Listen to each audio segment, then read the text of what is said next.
Sanjay K Chadha, who is a Supreme Court lawyer. A very warm welcome to both of you. Mr. Chadha, I want to start with you because Uniform Civil Code, as I understand it, all sections of society, irrespective of their religion, shall be treated equally according to the National Civil Code, right? But then there is a directive principle also, that is Article 44.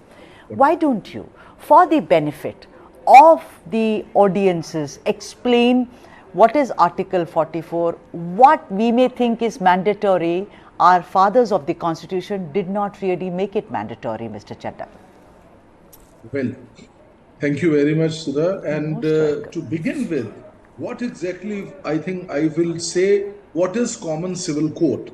The Common Civil Code, it is, more or less, civil code is same. If a Muslim has to file a suit for recovery, it is same. A Hindu has to file a suit. Only three things which are to be like issues pertaining to marriage, divorce, etc. That is one issue. Inheritance, that is another issue. Third is maintenance and adoption and maintenance. These are the three issues which are going to be changed if a common civil code has come and everybody has to be following the same thing as state of Goa has. Now, this is what is common civil code. Number two, your question is, what is Article 44? Article 44 of the Constitution is directive principle of state policy. The Constitution makers have given recommended certain directives that while following the policy, mandated the governments to follow, and in the future course, please follow all these, like having good environment. You think about that. Similarly, Article 44 is a directive given to the governments that please, in the time to come in future, kindly endeavor to have common civil code whenever Mr. Chadha, the Article 37 of the Constitution, you have Article 44 directive principles. Article 37 also make it very clear, and I am reading it, I don't want to make any mistakes. It shall not be enforceable by any court. Nevertheless, they are fundamental in the governance of the country. So it seems that, the Constitution itself believes that a uniform civil code should be implemented, but it is not mandatory. So look at the dichotomy. And I think it is because it is such a diverse country, Mr. Chadha, that you can't possibly have a uniform civil code. Let me ask you something before I go to the other guest, Mr. Chadha. You are a lawyer, of course. You will go by what is written in the book. But as a citizen of this country, do you support a uniform civil code? No, as a citizen of this country, I would say, even the Supreme Court has said, and I would also say, yes, I support it. Why?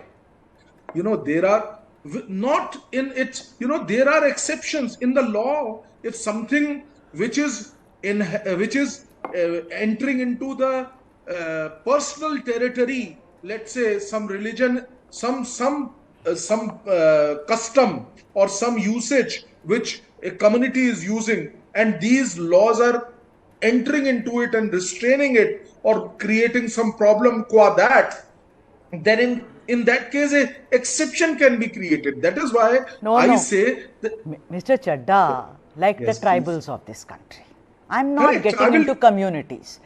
They have their own laws of marriage, their own tradition.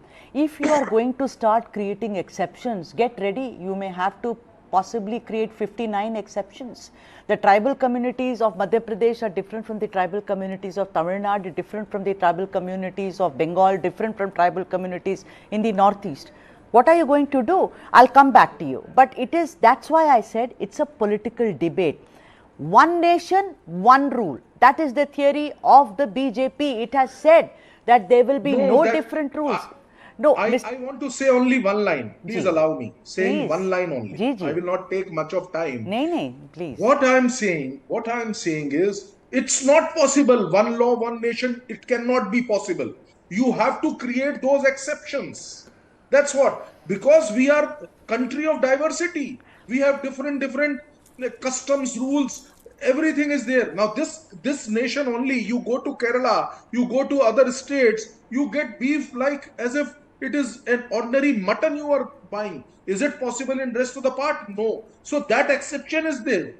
And that is why before making the law, there is a need of greater discussion and these exceptions. Yeah, that if is there what are they are needed seeking. 70 exceptions, yes, there will be 70 exceptions. All right. Sanjay Rana, let me also go to Sanjay K Chadha.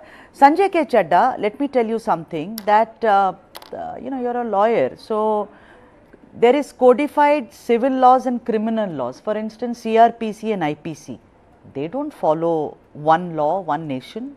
Then why is it that it is only going to be, the argument is that let it be applicable to personal laws of various communities? Sanjay ji? Yes, as far as the criminal law is concerned, as far as the codified civil law is concerned, which is already existing, I feel without any exception, it is applicable everywhere. If there is a specific amendment, change done by that specific state, there are some even cases where some laws are not applicable into some territory. What about legal age to drink, Chadha ji? Wo to different states have different age, no? Because yes, then correct. That's different. How come? No, tell me how come. You're a why, lawyer. No. That's why I'm saying. That's why I'm saying that exceptions are created. Right. Similarly, like a then text is then there. The word, Chadha ji, then the word uniform is a wrong word. Uniform का मतलब है कि आप भी सफेद पतलून नीली shirt पहनेंगे, मैं जो है सफेद स्कर्ट और नीली shirt पहनूंगी. That is uniform. I totally agree with then you. What is as uniform? far as this particular, no, it will not be a uniform. It cannot be a uniform, at least in India. Why? Because we have all rights to create exceptions, and without exception, it will not be implemented. Even I have seen various procedures, even a court which follow the procedure in Delhi is different from what the courts at Tamil Nadu or Kerala are following. I have got this experience myself. I've seen it.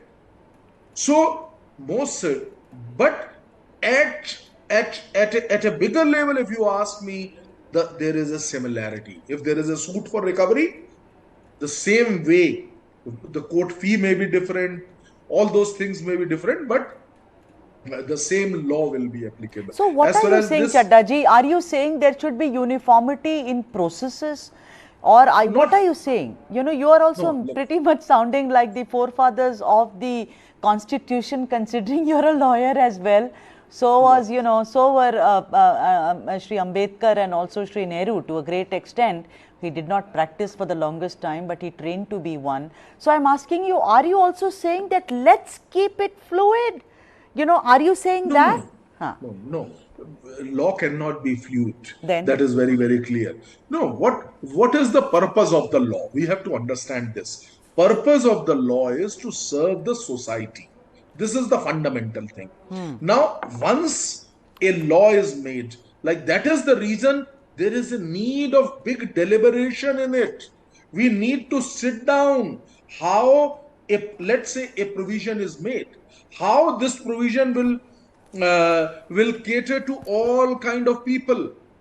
If at all it is interfering in the religious rights, what will happen to Article 25 to 28, which gives religious freedom to everybody? Yes. So if at all this law is interfering in the religious freedom, then what will happen? There the lawmakers need to make the exception. Right. So this has to be explained, that if this is there, I don't think if the proper deliberation, proper exceptions are taken, nobody will oppose it. Right. If properly, if we talk to the Muslim community, primarily they are opposing it. The leaders of Muslim community are opposing. Not all, we will sir. say that. Not all. We will. Not all. Yes, I agree with it.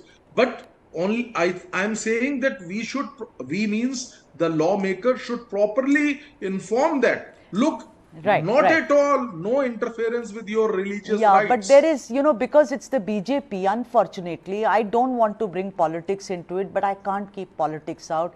There is a kind of a suspicion. Please wait, Mr. Chadha, let there be this. Why Muslim community, even the Mahants of certain akhadas are going to say, itni purani Sanskriti और हमको कहा जा रहा है कि झुक जाइए. I mean, we all know कि वो अपनी रोटियां सेकते हैं, sir. But anyway, it's a serious discussion, and I'll come back to you because Gokul Chandran. Ji, Sanjay K Chadha. Yeah, I mean, let me also get a ratification. Suppose, Sanjay K Chadha, I'm looking at the practical problem. Somehow I feel the practicality of all these things is going to create a bit of a confusion, right? Now, what Mr. Sanjay Rana says is that when it comes to personal laws like marriage, like inheritance, like divorce, like maintenance, we will have a uniform code which is uniform for you and me, as women, as men, as whatever. Does that mean that the earlier laws will be reversed, or they will stand redundant? Like jo bhi ab tak we are following. No, those laws will be repealed. Even Hindu Marriage Act, all those acts, Hindu Adoption and Maintenance Act, all these acts, 5-7 acts, Succession Act, everything will go then. Okay. Only one code means one code will be there. And I am repeatedly saying, exceptions have great role in this law. Without exception, because from Jammu Kashmir to Kanyakumari, we are full of different type of people, different culture, variety of people are living here. So exceptions are going to play a very important role if at all this comes into power. Right. Also, Chadha ji, suppose UCC, you're talking about states, also having their own, in that exceptions or customization. Suppose a couple gets married in, let us say, Chennai, but they move to Lucknow. What UCC will they follow? No, it has to be, this option will be given to them. First of all, like UCC will be state-wise, as Goa has its own. That is another aspect of it. But though I am of the view that it has to be one country, one law, if we are saying a uniformity, then how can state can make a law? So this law will be same. Only the exceptions suiting that couple, I am again emphasizing suiting that couple. The couple will have to choose which exception they want to select. All right, and we are getting. Let me come to Mr. Chadha now because I've completely run out of time. Mr. Chadha, then do you think that Article 25 and 29, which you also quoted in the beginning, one is religious group to manage its own affairs, that is 25. 29 is my right to conserve my own distinct culture. What happens to those fundamental rights, sir, if there is a UCC which is implemented in this great country called India, which is also Bharat? Since the beginning, my emphasis is always that we have to have a middle path. We have to really, if we want to have UCC, we should consult, sit down and have the path where it should be something that both things have to go together. Means that right we cannot, those are fundamental rights, we cannot forget. They are above than even legal rights. Fundamental rights are most fundamental. You can't change them. They are basic structure of the constitution. So they will remain, but UCC will be made as per the, that is why this consultation is happening. That is why law commission, it is not a very small thing. It is a difficult task, even for the government, I must say. Absolutely. So, and Chadha ji, I began this conversation by saying that this debate doesn't go away. It's been there since independence.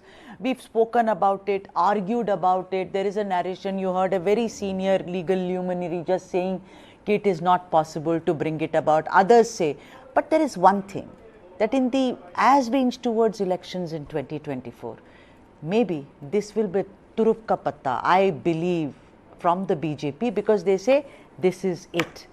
because they have said one nation, one ration card, one nation, one rule, which is I may be living in Kanyakumari and you in Baramulla, but we follow the same rules. So it is going to be very political and less legal. I am sticking my neck out to say this. But you know what? It's great. The one thing which is great about this country is to have a dialogue, samvad, which we were successful in having. Thank you so much, Sanjay Rana and also Sanjay K Chadha.